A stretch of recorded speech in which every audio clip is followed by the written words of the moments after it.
Hey everyone, Brooke Keeling here.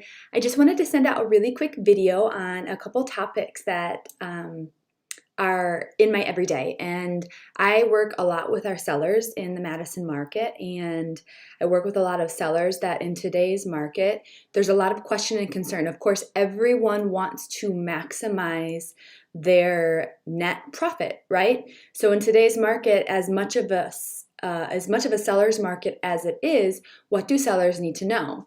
And is it wise for you to go out and try to sell your home on your own? Or should you still use a real estate agent? And that's a common question that I get a lot. I also meet with a lot of people that have tried to sell their home on their own, and I hear their stories. I hear some of the objections that come out. I understand the question here. If I were selling my home tomorrow, I would look at it as like, okay, I think I can save this much money by not paying a 3% commission, or whatever that commission may be, but usually it winds down to about a 3% commission. And what I can tell you is it really depends on who your agent is, for sure. So definitely do your homework.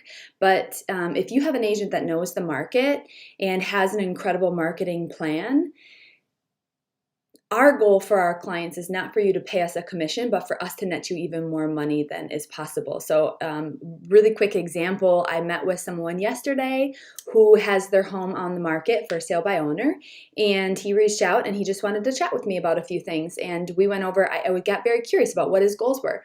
And he said, I want to find a really great fit for this home. It's a family home. It's been in their home for the last 19 years. They raised their kids there and they're downsizing. So it's a transition. It's a tough transition sometimes.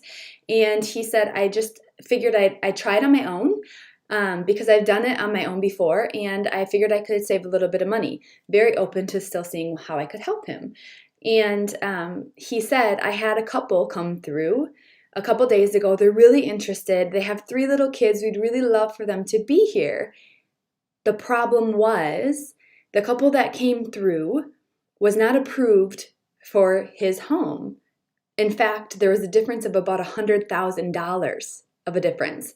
And he's thinking, oh, well, I'd really love to get them in here. So how much money are you leaving on the table? The big crucial factor is you need to drive massive demand on your property in order to increase that urgency for the buyers that are out there right now, even in today's market, and very much a seller's market. And you don't want to get caught up in not knowing what you don't know, not driving that massive demand into your home and getting a lot of interest there, which ultimately drives up that price point.